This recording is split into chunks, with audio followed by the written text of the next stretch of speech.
das particularidades, traços ou características fisiológicas ou morfológicas que distinguem os indivíduos entre si e influenciam as suas manifestações de caráter.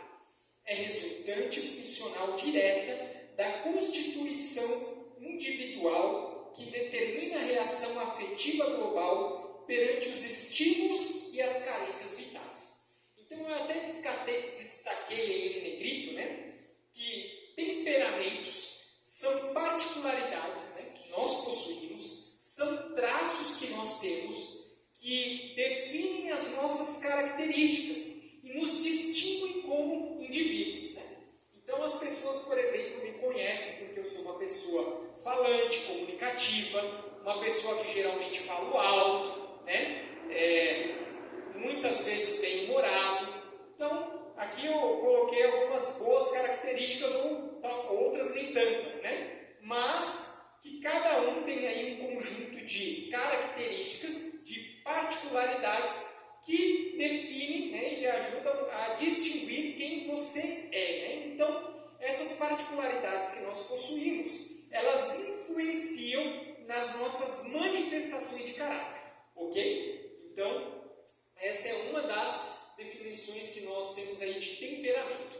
Ao longo aí da pandemia, nós vimos notícias como essa aí, né, que o confinamento teria causado um número recorde aí de divórcios, né? Essa notícia ela foi em específico sobre a China, mas aqui no Brasil nós vimos situações deste tipo, né? Recentemente eu me encontrei com um colega da igreja e ele me disse o seguinte: poxa, a pandemia foi muito bacana, né? Foi uma oportunidade que eu tive de conhecer minha esposa.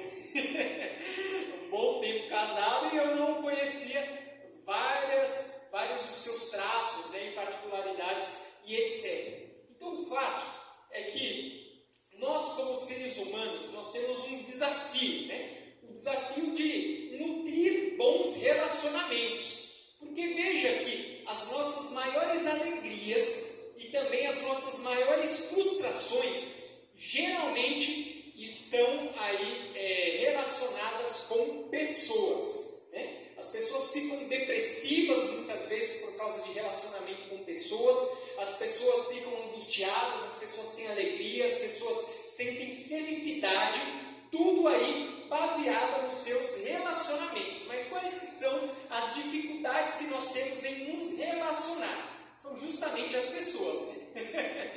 Então, nós temos o desafio de nutrirmos excelentes e bons relacionamentos, mas nós temos aí uma grande dificuldade que são as próprias pessoas. E por que nós temos essas dificuldades? Primeiro, porque nós temos presentes aí em meio da sociedade pelo menos 3 gerações, né?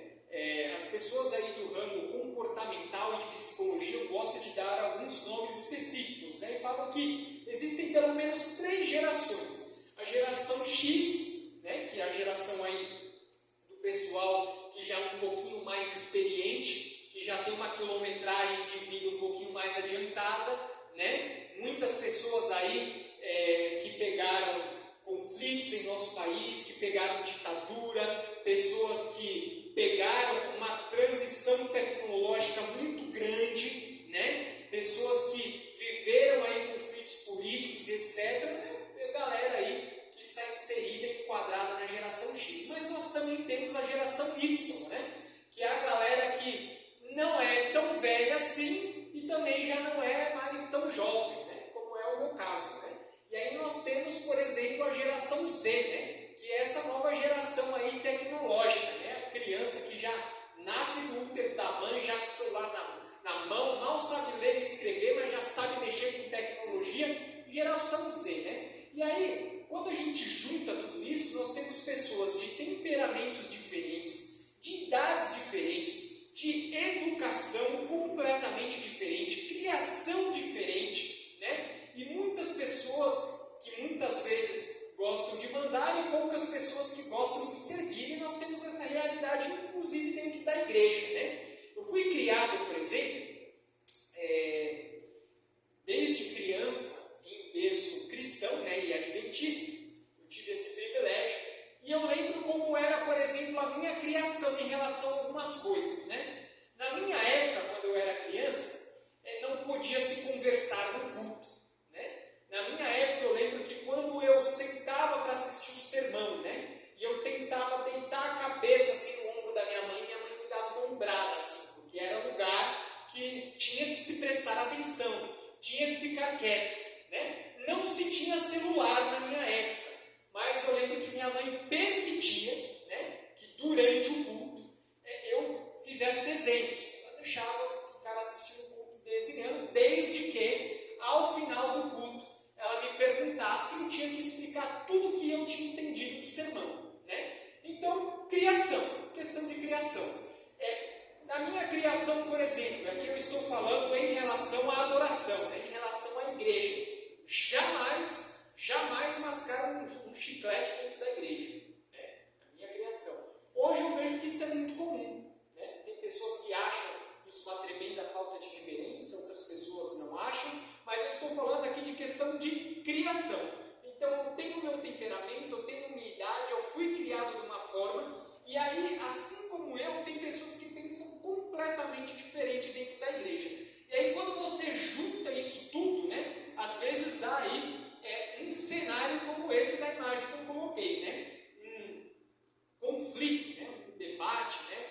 Ou muitas vezes desentendimentos e etc. Muito bem, né? Aqui estão um resumo dos temperamentos mais latentes que nós temos presentes, né, em meio da sociedade.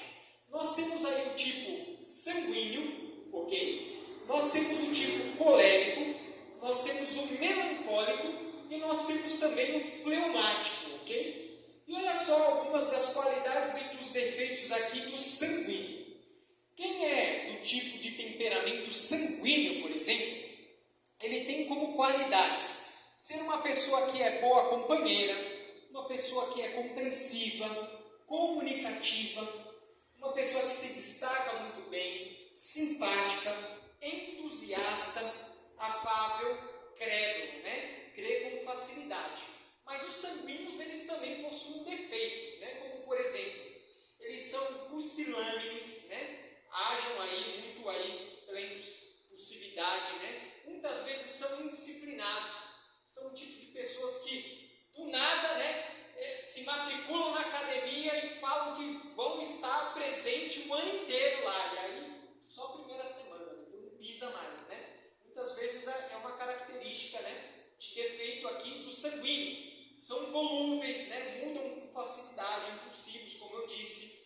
Muitas vezes são inseguros em fazer certos tipos de coisas. São egocêntricos, barulhentos, exagerados, mas também são muitas vezes medrosos. E aqui, como característica, né, de sanguíneos no meio da sociedade, nós temos muito aí os atores, os vendedores e também os oradores. Muito bem. Nós temos também o tipo colérico. O colérico, por sua vez, ele já tem aí como qualidades. Ele é uma pessoa audaciosa, energética, né?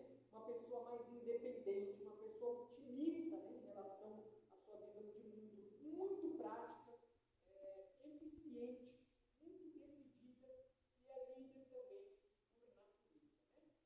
Por sua vez, o colérico ele possui também alguns defeitos, né? Ele é sarcástico, ele também é impaciente, muitas vezes autossuficiente, intolerante, vaidoso, prepotente, insensível e astucioso. No caso do colérico aqui, nós temos como exemplos, né? Muitas vezes os produtores, os construtores e os líderes. Lembrando que isso daqui é um exemplo. Pode ser que tenha um ator ou um orador que seja aqui do tipo de temperamento colérico e não sanguíneo.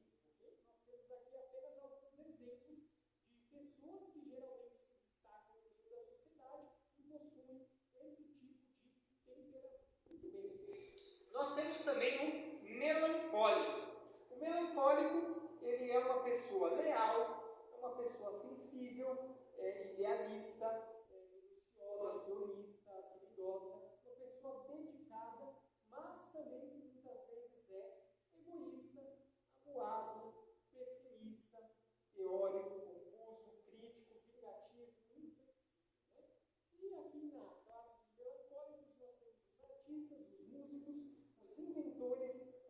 filósofos e também os mestres. Okay? E por último, nós temos o fleumático. Aqui o fleumático nós destacamos como uma pessoa calma, uma pessoa que também é muito prática, líder, ela é muito eficiente, tranquila, uma pessoa cumpridora, né, daquilo que diz, uma pessoa diplomata, conservadora e também bem-humorada. Mas tem como defeito ser calculista, temeroso, indeciso, introvertido, contemplativo, desconfiado, pretensioso e desmotivado. E aqui na classe dos fleumáticos nós temos aqui os administradores, os professores, os diplomatas e os técnicos. Veja que você, assim como eu, pode olhar para esse quadro aqui e se identificar com mais do que um temperamento. Isso é normal. Às vezes você pode ter uma predominância do tipo de temperamento sanguíneo, por exemplo. Eu me identifico muito como sendo sanguíneo. Talvez aí 60% do meu temperamento seja sanguíneo, mas eu também me identifico muito como o colérico. Então pode ser que alguma pessoa seja 30% sanguíneo, 30% colérico, né?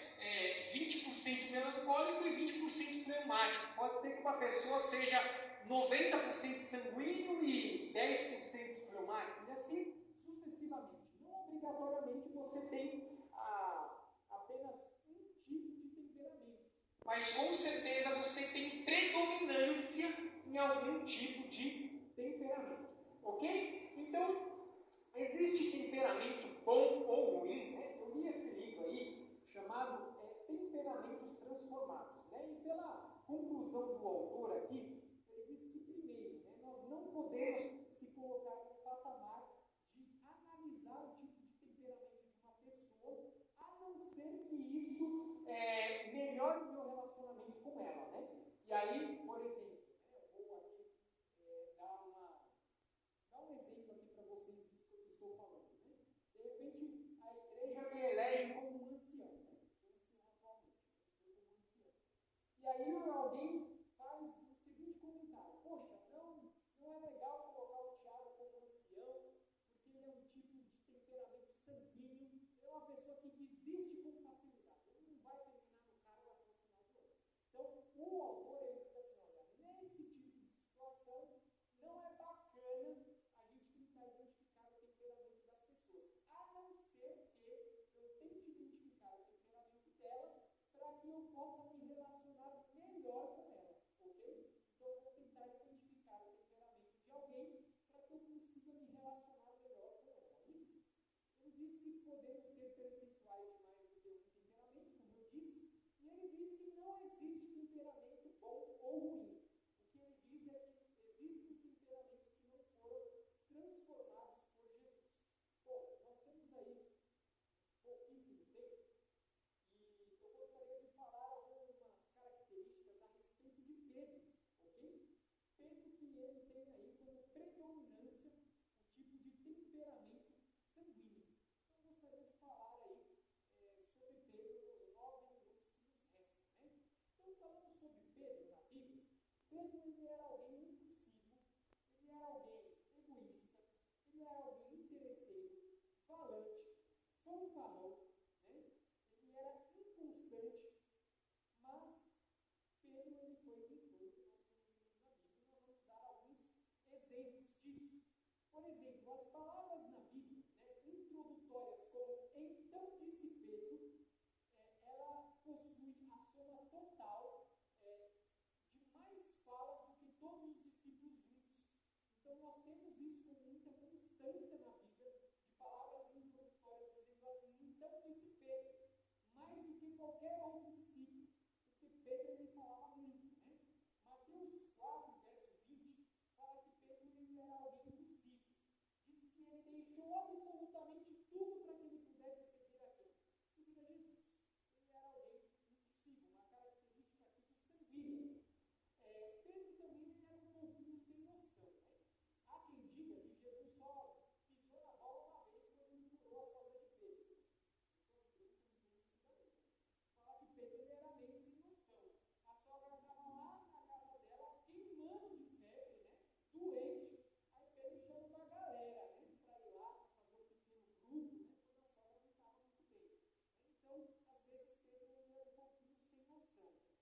Veja que Pedro também, nessa questão de impulsividade, né, e de fazer as coisas sem pensar, ele vê Jesus caminhando sobre as águas e ele fala assim, olha, se é mesmo Cristo, então deixa ele ter contigo, né? E quando ele tem noção daquilo que ele pede, que ele está andando nas águas, ele fala, ai meu Deus do céu, né? E começa a afundar, porque Pedro, ele muitas vezes era impulsivo, não tinha noção aí em algumas coisas. No episódio da transfiguração, por exemplo, fala que Cristo ele estava prestes a ser morto e crucificado. E ele chama 3 dos seus discípulos mais íntimos para que pudessem perseverar em oração com ele. Ele chama Tiago, Pedro e João. E fala que no meio da noite os 3 dormem, né? Não conseguem ali passar uma noite em claro, vigilando, né? Orando com Jesus. E fala que no meio ali da madrugada aparecem 2 personagens da Bíblia, né? Aparecem ali Moisés e eu acho que Enoque, né? Ou foi Moisés? Deixa eu ver aqui, Mateus 17. Foi Moisés e Elias, né? Acho que é isso mesmo. Moisés e Elias. E quando eles apareceram, né? É interessante notar que Pedro não sabia muito bem se ele estava sonhando ou não, e aí ele começou a falar, né? Olha, que bom seria, né, se vocês permanecessem conosco, né? E aí nós montássemos 3 tendas, né? Uma para nós, uma para vocês, uma para Jesus, né? E num outro trecho da Bíblia vai dizer que Pedro ele disse essas palavras porque justamente ele não sabia o que dizer, né? Então era aquela pessoa que era poeta muitas vezes quando ficava de boca fechada, né? Mas ele tinha que falar alguma coisa, né? Porque ele era muito falador, né? Ele era falante. O mesmo Pedro que ele disse assim, olha, o Senhor é o Cristo, Filho do Deus vivo, foi o mesmo Pedro que disse assim, Senhor, se tu sabes que deve descer para Jerusalém para que seja morto e crucificado, então não vá, né? Fique aqui, né? E nós vemos até tremendo senso de humor em várias partes da Bíblia, né? Porque Jesus, até depois desse episódio, ele faz uma espécie de bullying com Pedro, né? Porque Cristo ele tinha falado para Pedro, né, que ele era Pedro, né, e o significado do nome dele era pedra, né? Falou assim, Pedro, tu és pedra, e sobre esta pedra eu edificarei a minha igreja, né? E aí quando Pedro ele diz essas palavras para Cristo, né, Jesus tira um sarro, de certa forma, do nome de Pedro. Ele fala assim, Pedro, tu és pedra, mas pedra de tropeço, né? Aparta-te de mim, Satanás, né? Pelas palavras que ele disse, né?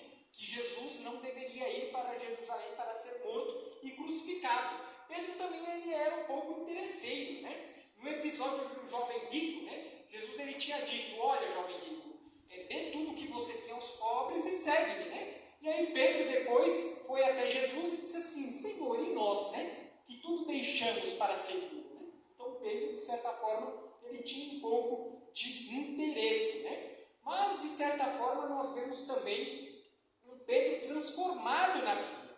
E aqui, por exemplo, em Atos, no capítulo 3, nós não vamos ler por causa do nosso tempo, né?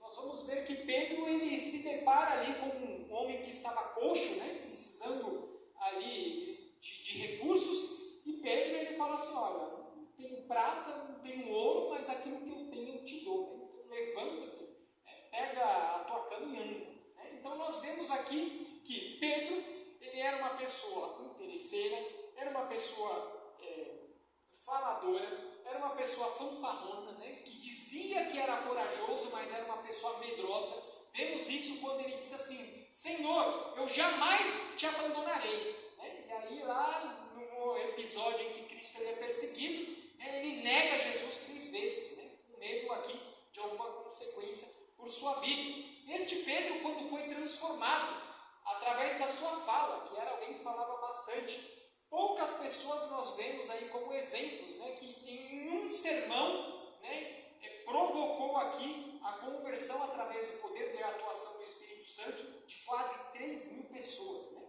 A gente se esforça, faz semanas de evangelismo, né? Semana Santa, Semana do Ancião, chama pregador, chama músico, né? E aí fica implorando aqui para a gente aceitar apelo, né? Para aceitar o batismo, né?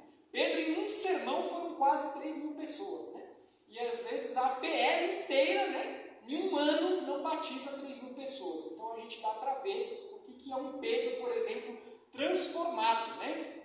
Pedro agora não era mais alguma pessoa que queria ficar se aparecendo, né? Quando ele, por exemplo, cura pessoas aqui, ele não queria mais os créditos para si, mas acreditava toda a glória para Deus, como foi no caso do episódio em que ele ressuscita aqui Dorcas. Muito bem, eu gostaria de ler um texto aqui, né? Eu referenciei alguns textos, né? Mas eu gostaria de ler aqui um texto com vocês para nós finalizarmos, que é um texto bem conhecido de 2 Pedro 3, verso 9. Um conselho que Pedro, né, não é nem um conselho apenas, né, mas é uma promessa que ele afirma da Bíblia, né, para nos trazer esperança. 2 Pedro, capítulo 3, verso 9, que ele vai dizer assim: não retarda o Senhor a sua promessa, como alguns a julgam demorada. Pelo contrário, ele é longânimo para convosco, não querendo que nenhum se perca, senão que todos cheguem ao arrependimento. Então aqui nós vemos que Pedro, ele reafirma que o Senhor de forma alguma ele retarda a sua promessa. Que nós como cristãos, como igreja, devemos perseverar no único caminho que leva à salvação, que é o caminho através de Cristo Jesus, o nosso Senhor. E este Jesus, que muitas vezes parece aos nossos olhos que tende a demorar, Pedro ele diz, olha, o Senhor, ele não retarda a sua promessa. Que nós venhamos continuar perseverando no único caminho que leva à salvação, buscando a transformação do nosso ser e do nosso temperamento através da atuação do Espírito Santo, para que ele transforme esse temperamento defeituoso em um temperamento de alguém que pode ser usado como instrumento de Deus para a pregação do Evangelho e salvação de pessoas. E dentro desse plano de Deus, de pregação do Evangelho, de salvação de pessoas, Deus ele conta comigo e com você. Deus ele te abençoe.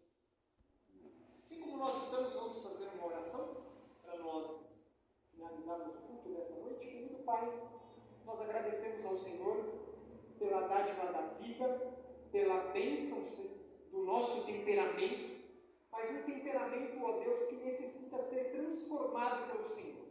Que o Senhor transforme o nosso pensamento, o nosso linguajar, a maneira como nós portamos e como somos, para que venhamos ser cristãos melhores e que venham entender e usufruir do verdadeiro sentido que significa te adorar em espírito e em verdade. Que o Senhor nos transforme em cristãos verdadeiros e em adoradores.